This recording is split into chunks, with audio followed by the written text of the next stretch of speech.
Thank you very much. This is a marvelous gathering, a marvelous day, historic Kingston. Told it's the most famous intersection in revolutionary times. I can see the stone houses I read about. You know, when you speak outside, you often have to lighten it up.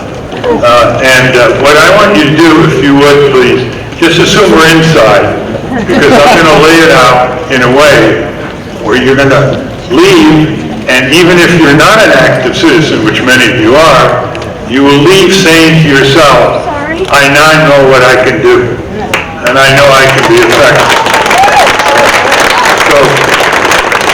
So I'm going to go through a sequence where we look at what's going on, and we basically say, as human beings, if we do not anticipate and forestall, we're not going to make it. Okay? Because the world is full of countries that were very peaceful, and they all thought it couldn't happen there. And it did, again and again, because the mass majority of the people did nothing. While the trouble started on the horizon, the thunderclouds, the lightning, and then violent chaos and disintegration of everything you've ever built and everything you want to do in life. And we see that in the headlines already. We are gathered here to initiate a new burst of energy to wage peace. That's an important phrase, waging peace. To build on the determined work of other war resistors and peace advocates. It's gratifying to see that Joe Sorrente and his friends have started it here. And those of you who are from New York City may say, well, why doesn't it start in New York City? And here's my answer. Historically, the greatest movements for justice in the history of our country started from small towns and rural areas. I wonder why.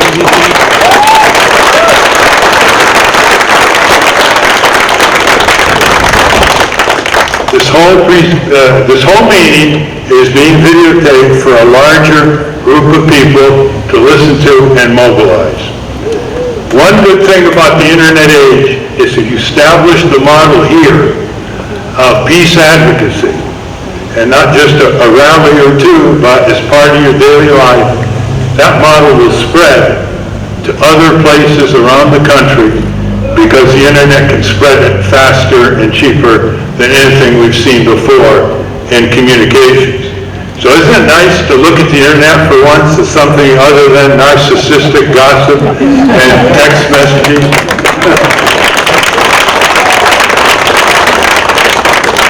It's also important that we build and stand on the shoulders of people who have been at this, waging peace, resisting criminal wars of aggression, resisting the devastation in so many ways of the use of brute force as an instrument of foreign policy that affects our country and our economy and our soldiers in a very devastating manner. These are people that you may not have heard of, or you may be even part of. You may have supported them. The Peace Pilgrim. Have you ever heard of her? Yes. She decided she was going to do something. She had no money. She was not well known, and she was in her 50s, I believe. She walked all over the country more than once, stayed on cots with anybody who would give her a shelter, and she spread the message. She now has people all over the country supporting her. Unfortunately, she was killed by a car that hit her on the highway when she was pilgriming for peace.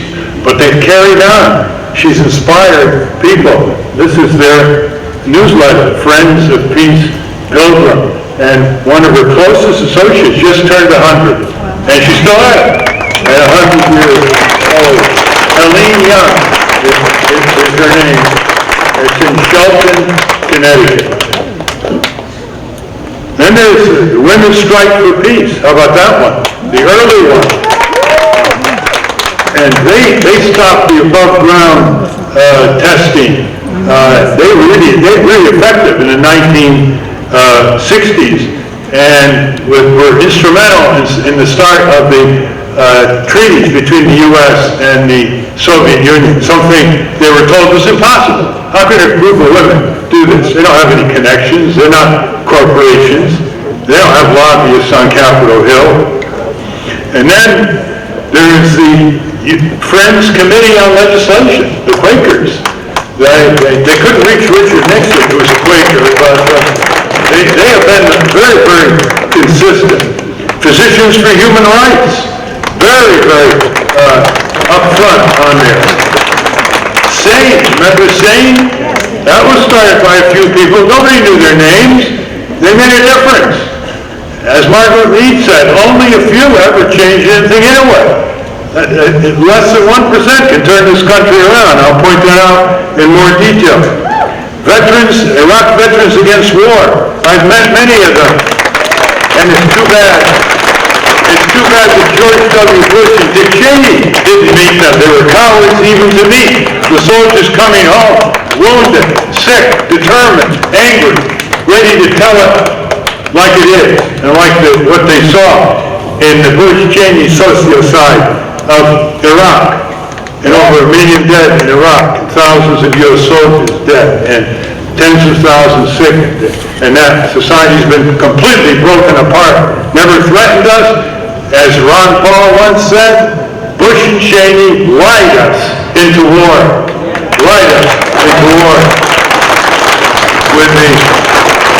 With the passivity of the Democrats and the complicity of the mass media. You remember how it was those days. And there's Peace Now on the Israeli-Palestine issue. Did you know that Peace Now has more dues-paying members in the United States than AIPAC? That's how fast they're growing. And then there's one of my favorites. Veterans for Peace. Are you here? Okay. I'm a member of Veterans for Peace out of St. Louis. And the materials on Veterans for Peace are on that table out there. And they are tough and right. They're not bamboozled. They experienced it over there, and they say it the way it should be said. And they've got it compressed so you can pick up the handouts there. The Environmental Peace Alliance, Oak Ridge, Tennessee. Here's an example. Oak Ridge, Tennessee, where they did a lot of work on nuclear bombs and diffusers, and they've contaminated areas around with radioactivity. And there's this little group that has been at it now for 30 years. This is their newsletter. Tell the Bechtel Lockheed. Tell the taxpayer about Bechtel Lockheed. And they're right there where the Oak Ridge National Labs are. And they know what's going on. And they've been working. So you have these local groups all around, and they're marvelous to connect with. They're wonderful people, and you certainly can benefit from their experience. Have you ever heard of Coleman McCarthy and the peace studies he's put into hundreds of high schools and colleges? He was a Washington Post reporter, and he quit, and he said in one of his books, quote, "I'd rather teach peace." End quote. And he's got peace studies all in the high schools and colleges. And he asked the question, why are there war academies, all kinds of courses about wars and killings, and blowing things up and modern weapons of mass destruction, but most people would rather have peace, right? Okay, and so he's teaching peace, and he shows a lot how peaceful diplomacies averted throughout modern history, a lot of wars. People think, oh, peace, that's soft stuff. That doesn't do it. And he has examples, and you should see the high school students try to challenge him. What about Hitler? What would you do this and that? You should look at his website.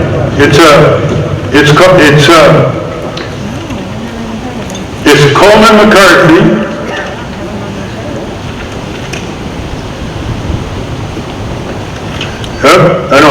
right here.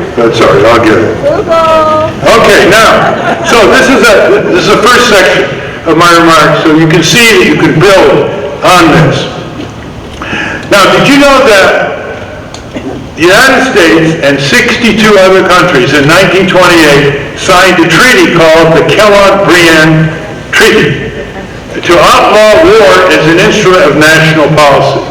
And Germany, Japan, and Italy signed it as well. This is 1928.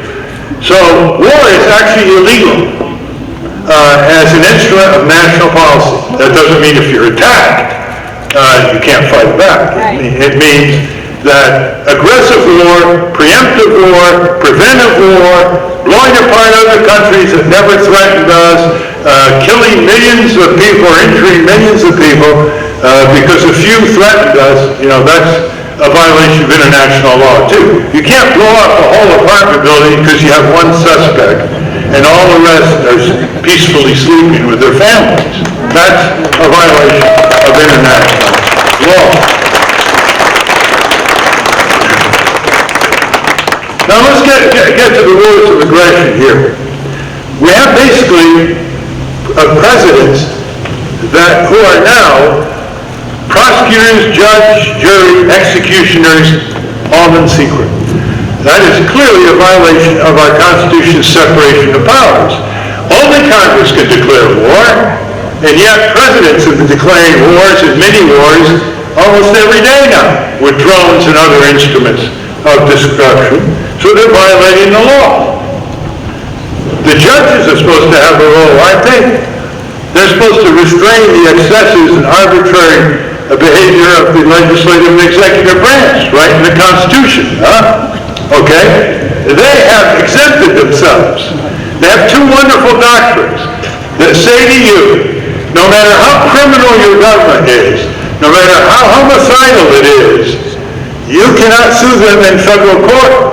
Because you, meaning 330 million Americans, have, quote, no legal standing to sue. It's called no legal standing to sue, which is a medieval doctrine inherited from England that has been refined to exclude you from the one branch of government that can bring to account the other two branches.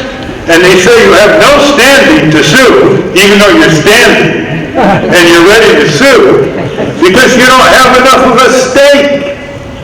You don't have enough of a stake. The only stake you have is to try to save your country. Try to prevent wars of aggression that are blowing back on this country in ways that you all know and will be made clear in a few minutes.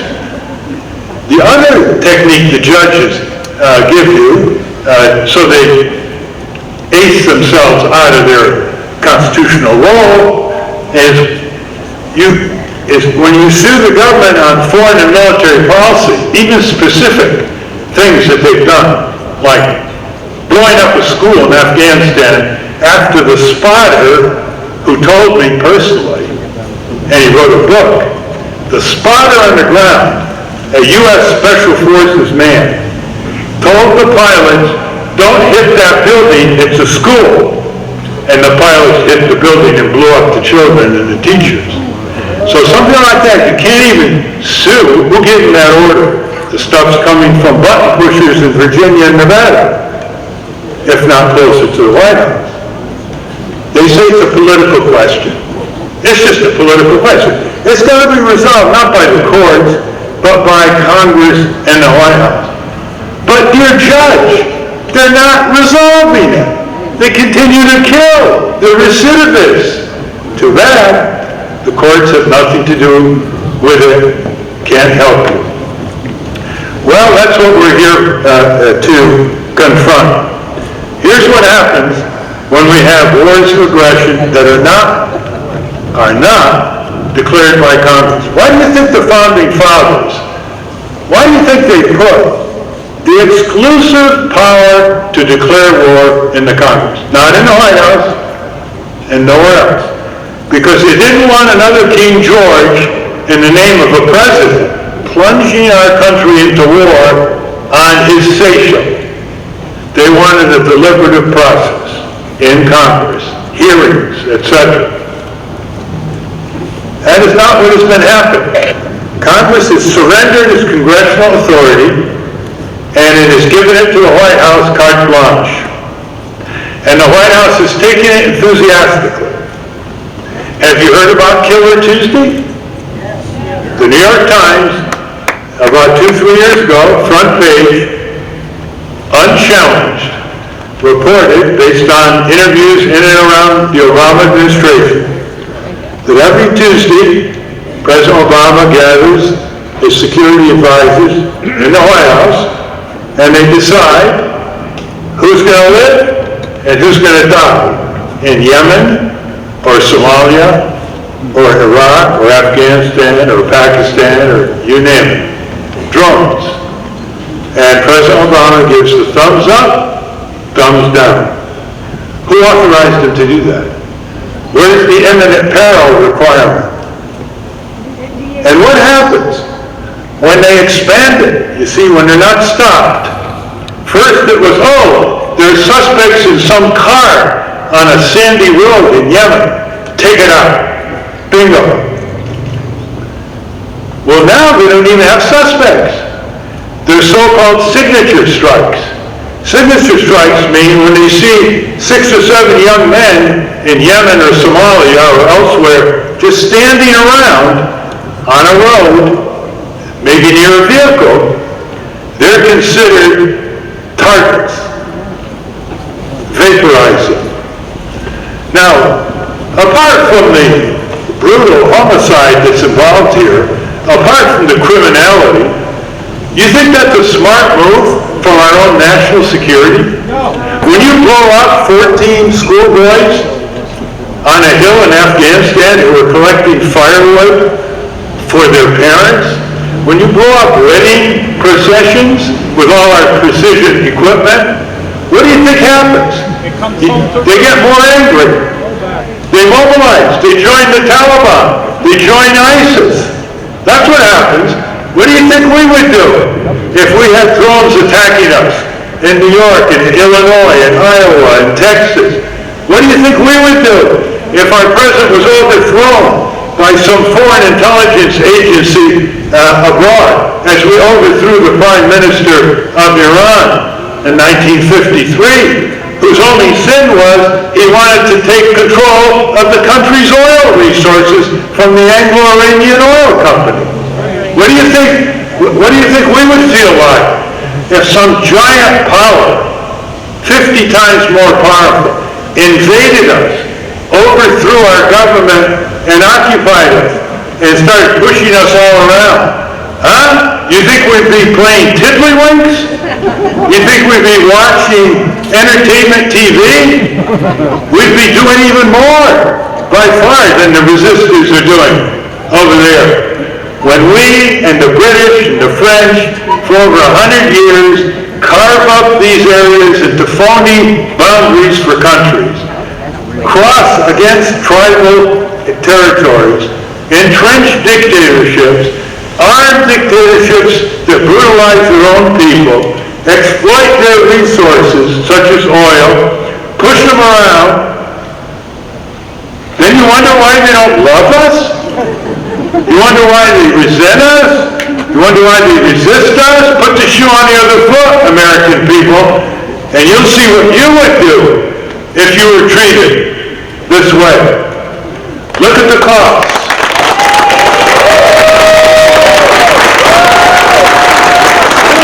Look at the cost. All empires eventually devour themselves.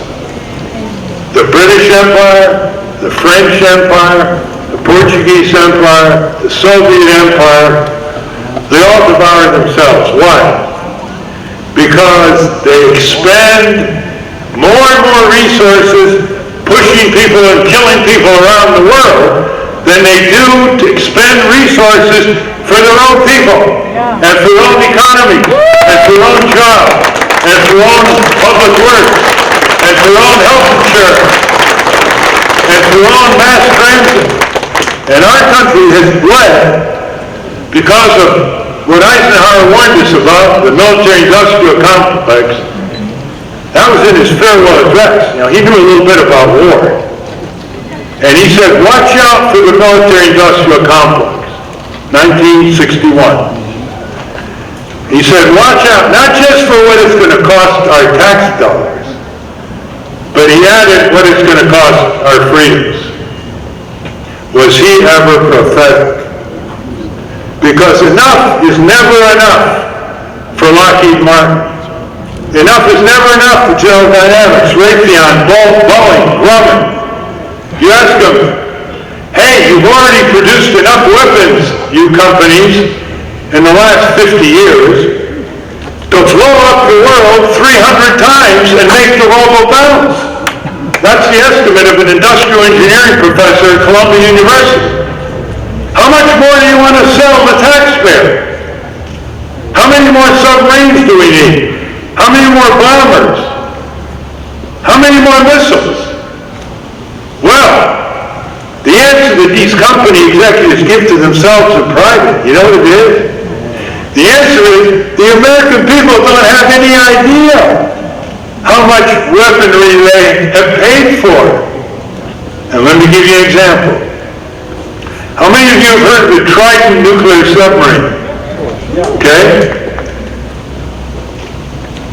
In 35 minutes, once the launch occurs, how many cities around the world will be incinerated by one Trident submarine? 200. Multiple warheads, MIRVs. One Trident submarine. Enough is never enough for these corrupt, greedy corporate executives and their compensation packages. These are not patriots the way they tell you in ads showing the workers, we're preserving your freedom. They're running the United States of America into the ground because of their corporate greed and their power over Washington, D.C.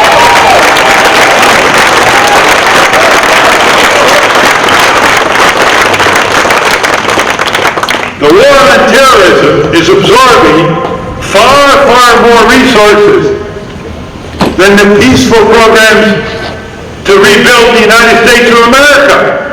It's sewage and water systems, it's public transit, it's highways, it's bridges, it's libraries, renovating its rundown schools. And what are we getting for this war on terrorism? Huge profits. It's big business. War on terrorism is big business. It's got all kinds of companies, all kinds of technology, all kinds of surveillance. It takes a lot of money to snoop on all the American people by the NSA.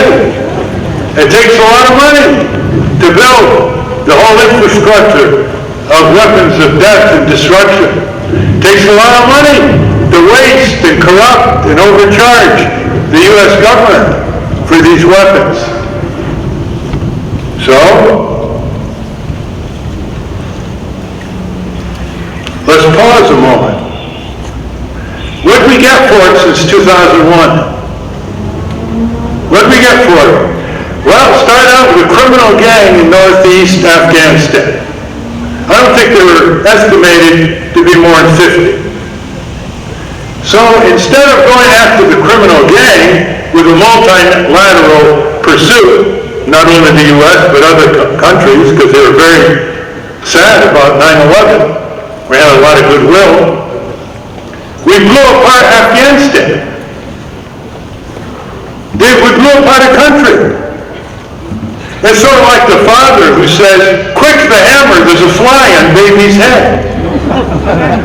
And you know what happened there. You know all the U.S. soldiers who died, came back, post-traumatic syndrome, sick, families broken up, small businesses had to close. But you also know the devastation on the people of Afghanistan. But nothing to do with this. Going about their business, trying to eke out a living. And who are the ones who attacked on 9/11? Besides, how in the world did we get our planes in the air that day, you know? How? Why didn't the FBI listen to its people back there? Is a big story to be told. But here's what we got for our trillions of dollars. We now have tens of thousands of fighters against us. They're not just in northeast Afghanistan. They're in Afghanistan. They're in Pakistan. They're in Yemen. They're in Somalia. They're in Algeria. They're in Libya. They're in Iraq. They're in Syria. They're everywhere, spreading. That's what we get. It's called blowback by the CIA. And you can call it boomerang. It's boomeranging us. We're creating and expanding the very thing we're fighting. Because we're not fighting it right. We're fighting it with brute force. We don't understand the people there. We don't understand their cultures. We don't understand their fears. We're insensitive to when we blow up their children. And our foreign policy has been one of brute force. It's been one where the first reaction is blow up. And what's happening is, you now have more than tens of thousands of fighters. They're recruiting in Europe. They're recruiting all over the world. And they're getting more trained. They're getting smarter with weapons. They're getting better with the internet. We're training the very opposition. Now how can our leaders be this stupid? For two good reasons. Profiteering is supreme. Very short-sighted. Profiteering, quick gratification. Hey, we blew up a truck with suspects. Very short-sighted. We don't pay our political leaders to have the myopia of a Parsonini, of a microbe, suffocating under its own exudations. We pay them for foresight. We don't pay them for a cheap campaign contribution or a big paying job when they quit the government in Lockheed Martin or General Electric. The second reason for this stupidity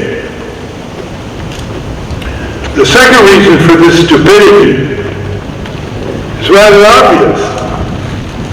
They have no risk. Remember the saying in the 60s on the Vietnam War? If you're not part of the risk, you're not part of the solution. Members of Congress don't have any children in the armed forces, with one or two exceptions.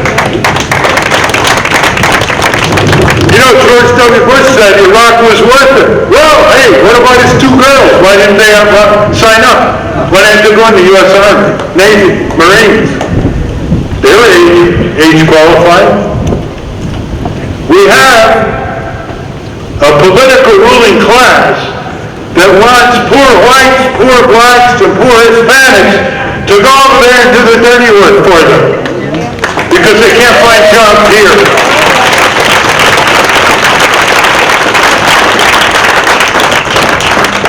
Take those trillions of dollars and put them back in the U.S. Here's the kind of country we'll live in over the last 40 years. No one will die in the U.S. because they can't have health insurance to get diagnosed and treated in time. That's what Bernie Sanders said. Full Medicare for everybody in, under the out, and free choice of doctor and hospital, which we don't have under the corporate system today. Here's what we have for those trillions of dollars. No tuition paid. Free higher education. Just the way it is in Germany, France, Italy, Sweden, you name it, they do it. We won World War II. They were devastated. How come they have it? Because they mobilized. They had stronger trade unions. They had powerful cooperatives. And they went to work. They had higher expectations. How many of you remember the great leader in your history books, Eugene Debs? Right? Okay. At the end of his career, he said he was walking at a demonstration and a reporter came up to him, Mr. Debs, you've been at this for 50 years. Nobody is discouraged you. What's your greatest regret?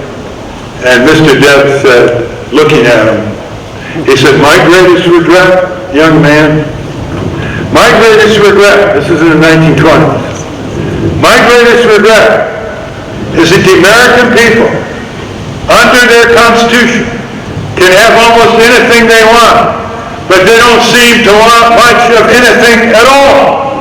Raise our expectations. That's the first step toward a just democracy.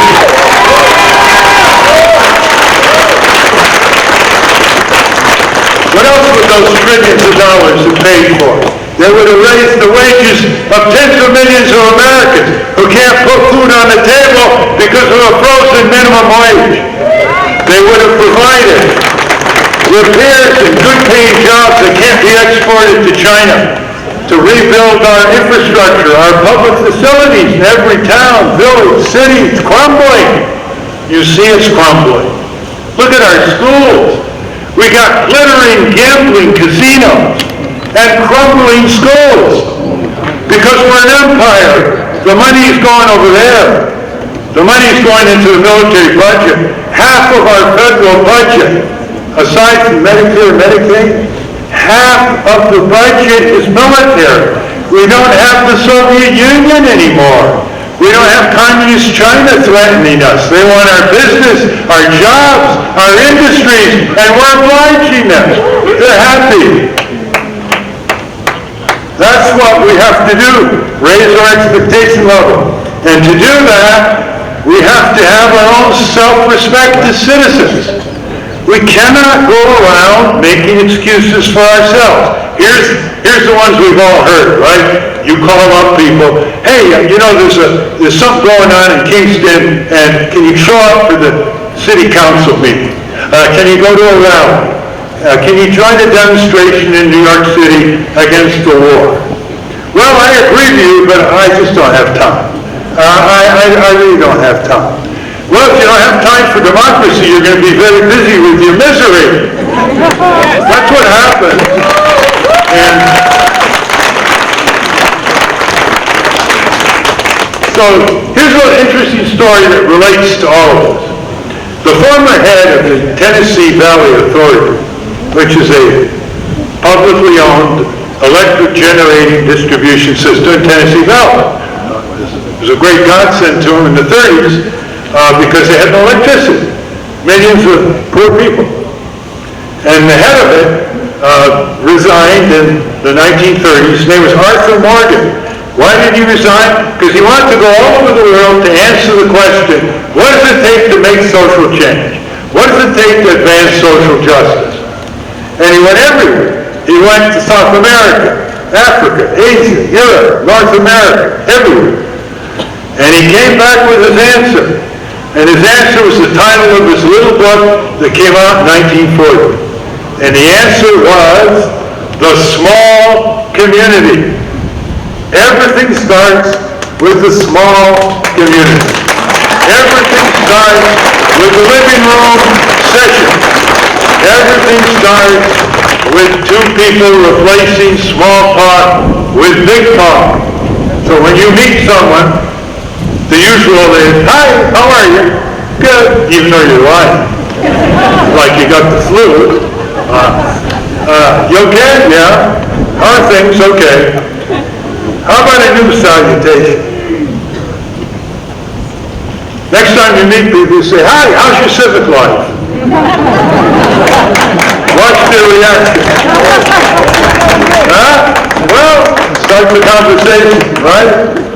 Once people 2, 4, 8, 16, 20, things start, then they spread. That's how the peace movement started in 1960s. That's how the new one started in the 1980s by Fosberg out of Boston. They changed things. Now, as we speak, there are Russian nuclear weapon inspectors in the U.S. looking over in effect, the destruction of nuclear warheads, and U.S. inspectors in Russia observing the destruction of nuclear warheads in Russia, and we have, in effect, disabled half of the missiles that the U.S. and the Soviet Union had ready to go after each other. Now, that wouldn't have happened without small communities. It didn't happen in Congress. It didn't happen in the White House. When Ronald Reagan looked on the evening TV and he saw the huge rallies in New York City, he turned to one of his aides and he said, "Wow, there look like some pretty well-dressed Republicans there." It changed the government. It doesn't take that much. It's easier than you think. It's easier than you think that we've proved it again and again. American history has been changed by less than 1% of seriously engaged citizens representing silent majority public opinion. Those are the two things you need. Those are the two things you need.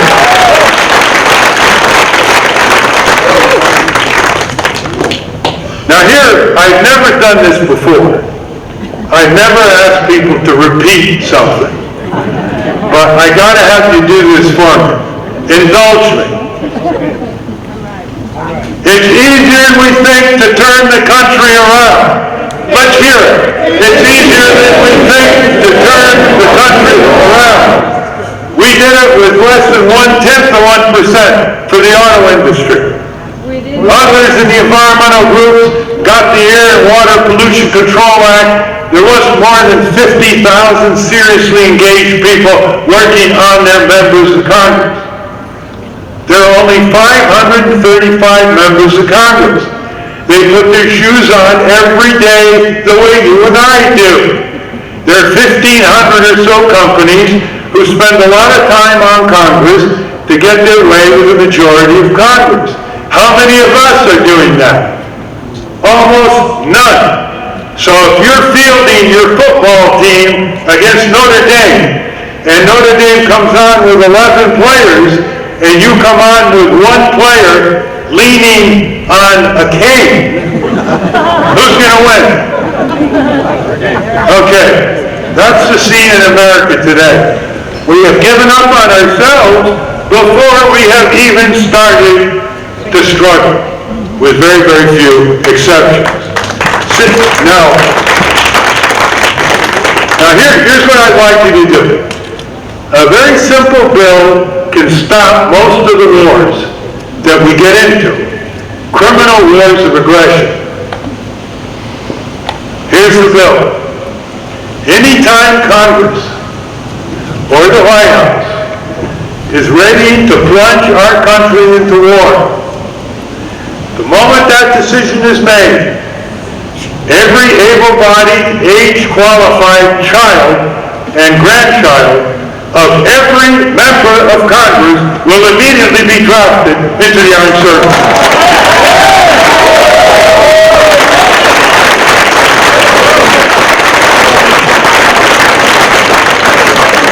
That will, shall we say, induce deliberation by our political leaders. Well, they will decide to have hearings where all kinds of opinions are expressed, including by the retired military that often represent some of the best peace advocates.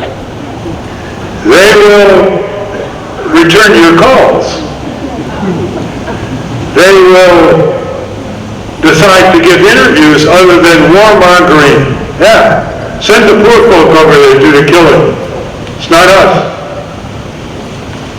It will work like magic.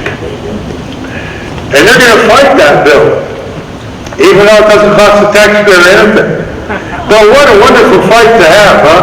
Imagine them coming back to the town meetings. Okay, are you for H.R. 5? H.R. 5, H.R. 5. You go nowhere without voting for H.R. 5. We'll be very happy to work on the specific drafting so there are no loopholes to that congressional draft.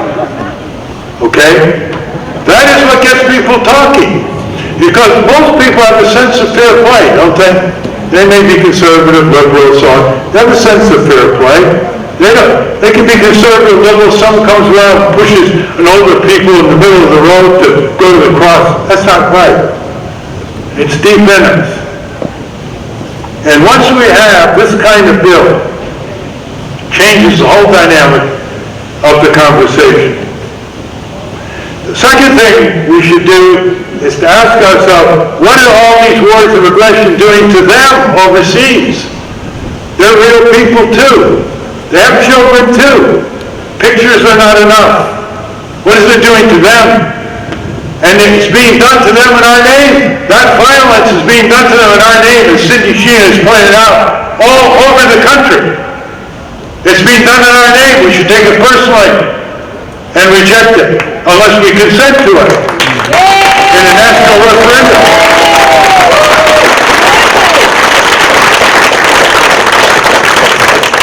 Then I mentioned what it's doing to us.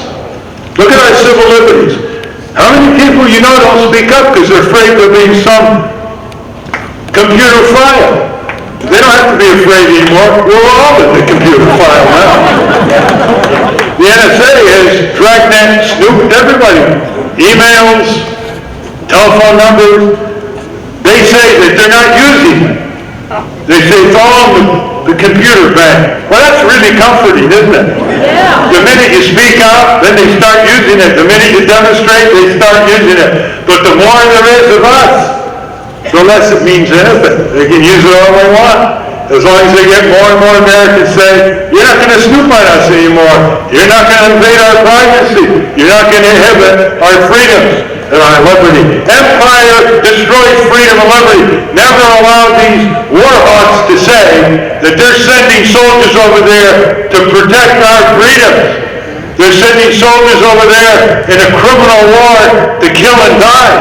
That's what they're sending soldiers over there, and blow back against our freedom. That is why we need to talk to the returning veterans, not just the ones that have stood up, the Veterans for Peace, Iraq veterans against the war, but the ones who've seen horrible things and are traumatized. You know all the soldiers who are traumatized. People think, well, that's because of the artillery shells and the bombs. Well, the other side, they don't have any artillery shells and fighter planes or naval missiles. They've got suicide belts and Kalashnikovs and maybe some propelled grenades. You know why a lot of these soldiers are under traumatic stress syndrome? It's amazing how few people know that. It's moral stress syndrome. They have been ordered to kill innocent people and families. And it's on their minds all the time.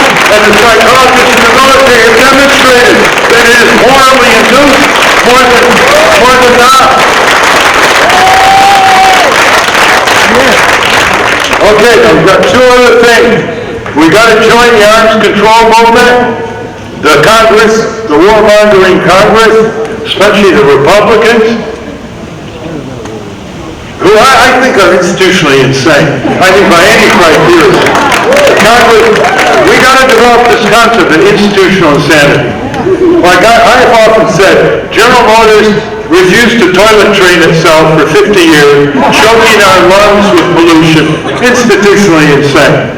You know those drug companies who push pregnant women through hospitals to deliver their babies, they want them out in 30 hours? Attention deficit disorder. Yeah, these hospitals have a mental problem. Well, we've got an institutionally insane series of behavior by our government, and they have to be shaken up by a sane citizenship. And we definitely have got to join the existing arms control movements to speed up the enforcement of the treaties that already exist between the U.S. and Russia now, and the international arms control treaties of long standing. They need to be implemented. Final thing I think you'll all agree with. We need a special independent tribunal by the Justice Department to prosecute the war criminals, starting with George W. Bush and Dick Cheney.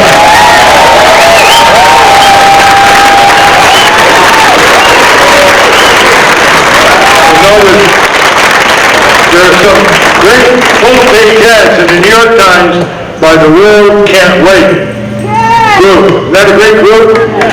Yeah. Those are very powerful and incisive advertisements. We had the Nuremberg trials. The Nuremberg trials against the Nazi leaders, the prosecution was run by Supreme Court Justice on leave, Justice Jackson. And what he said in his opening statement, mind you, there were 20 Nazi criminals in the dock, and the tribunal judges, Nuremberg, Germany, just think we could have immediately executed them. We wanted to establish international law that it is not an excuse to slaughter thousands and millions of innocent people because they gave you an order. They would have never had a Bush if it hadn't been for you. Because they didn't follow orders. And what he said was, the precedents coming out of this Nuremberg War Tribunal is going to apply to everybody in the world, including us. That's what he said. And what we've got to do is stop saying to the International Criminal Court, hey, go after those African dictators, but don't go after white dictators or Western dictators, and prosecute them in The Hague, in the Netherlands. And so the important thing here is to follow your conscience. Do not go for the least of the worst of the candidates. Don't be fact deprived, as this gentleman elaborated so well with his comment just now, that we all have a right, equal right to run for election, local, state, and national, that we don't have an obligation to elect warmongering Republicans or warmongering Democrats, whether they are named Clinton or other warmongering leaders, presumed leaders, and that holds true for members of Congress and your own state legislature. If you don't vote for who you believe in, who are you going to vote for? The least of the worst, the lesser of two evils, are still evil. And you then strengthen them, lose your bargaining power over them, and enable them to become even worse because they know they have you in their back pocket with the least worst voting attitude. Talk about Bernie, Ralph. What about Bernie? Now, say something about Bernie. Now, there's a lot to say, and there are others who said it. Now, there are two little pithy statements that we should all keep with us. One was out of the 14th century China, the Ming Dynasty. A philosopher said the following: to know and not to do is not to know. I'll do whatever the hell I want. So we have the moral imperative of what we know that should be done, but how well do we know it if we don't move into action? To know and not to do is not to know. 14th century. Wonder how he thought of that without the internet, without email. The other definition is one of real vintage, over 2,000 years ago. Marcus Cicero, an ancient Rome leader, elected figure. He said this: you know how many times right-wing politicians throw liberty and freedom in your face? Do you ever hear them talk justice, by the way? I once had the task to read all of Ronald Reagan's presidential speeches. Talk about masochism. He mentioned freedom and liberty dozens and dozens of times, never mentioned justice. Without justice, there's no freedom and liberty. Justice means bringing down the top 1%, holding them accountable. Justice means people receiving the wealth they've worked for and not having it sucked up to the top 1%. And here is his definition of freedom. These people are very pithy, even though they didn't live in a soundbite TV period. Marcus Cicero said the following, quote, freedom is participation in power. End quote. That's the definition of freedom that we should operate on hold. The voice of the people, all by and for the people, in reality. Less than 1% of the people engaged 200 to 400 hours a year spread out over the year, starting full-time groups in each congressional district. Less than 1% of people, say 250,000 people, out of 330 million, no big deal. You know how many watch the Super Bowl? Can turn this country around on the issues of peace and war and peace. And that should give us great optimism and great heart. And those 250,000 people reflecting the silent majority out there, they were against the Iraq War, even though they were propagandized by both parties and the media. Can you imagine that? Came in over 50%. They knew what was going on. And if they were more informed, more would have joined that 50+%. You know what makes up those 250,000 people? You, in small communities. You, in small network communities in every congressional district. 9 months before the criminal invasion of Iraq. By the way, Saddam Hussein was our anti-communist ally. You know, we propped him up, urged him to invade Iran, 500,000 dead Iranians, gave him equipment, gave him the materials that he made chemical warfare with. So when we invaded Iraq, Bush and Cheney, 9 months, 6 months, 3 months, I counted 300 retired generals, admirals, retired national security officials, and diplomats, all spoke out again and again against this criminal war that was pending. There were people like Admiral Shanahan, retired, former head of the Pacific Fleet. There were Marine General Anthony Zinni, Middle East expert, against the war, warned against it. Said most people in the U.S. Army and the Pentagon agreed with him, but they were Muslim. Imagine that. Most people in the U.S. Army opposed Bush Cheney, but they were Muslim. Then there was James Baker, Brent Scopa, the two key national security aides to George W. Bush's father, George Herbert Walker Bush. They had out there, don't invade Iraq, it's going to be a disaster. Then we had the four-star general, head of the National Security Agency, Howard Odom. This is going to be the biggest blunder in American history. Don't do it. And then the mass media ignored them. They have no secretariat, no infrastructure, no full-time people getting them on the media, mobilizing them, going them to 600, 800, 1,200, 1,500, unstoppable. George Soros opposed the war. He opposed it publicly. He opposed it repeatedly.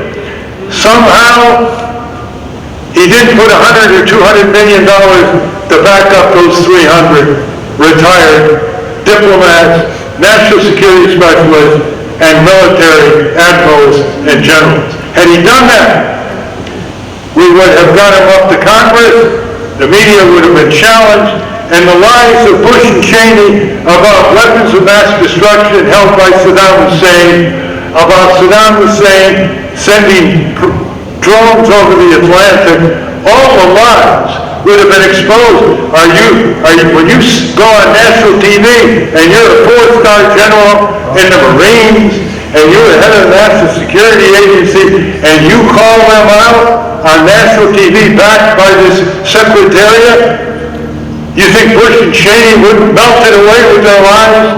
We could have stopped the war, stopped the consequences, stopped the trillions of dollars, stopped the spread of violence and chaos, stopped the spread of what is coming to this country, not only in destroying our tax base and budgets, not only destroying the soldiers who come back from over there, it's coming here because we're training and expanding our opponents over there. We got to get out of their backyard. We got to stop propping dictatorships up that slice them up in oppression with U.S. tax dollars and U.S. military. And that doesn't just go for the Arab governments, it goes for the Israeli military juggernaut as well.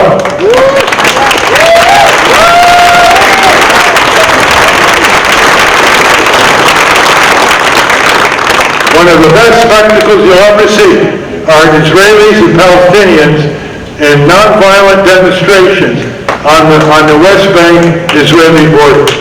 That is the perfect symbol up against the soldiers and the batons and everything locking in arms as they do with unified humanity.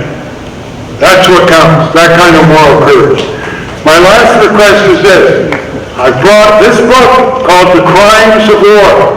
It's 30 people who specialize in wars that violate international law, Geneva Conventions, U.S. Constitution, federal statutes. Cindy Sheehan is in this book. Howard Zinn is in this book. Richard Falk is in this book. You got to go away with this guidebook. This is a book that will convince your friends and relatives who are serious, co-workers, neighbors. This is a book for the discussion in the living rooms to create the small communities that will be networked to triumph. To triumph. Let us not, our generation, be viewed by successive generations as unwilling to exert a little effort in order to achieve a great peace. They're down there on the table. I hope you'll pick them up. And I hope when you go back home, you will double, triple your numbers and see each of you as your own epicenter of activity. And say to your friends and neighbors, there's always time for fun, there's always time for entertainment, but if we don't provide serious time to shape the future of our country and its influence around the world, we will neither have fun nor entertainment, nor be able to raise our families. Thank you very much.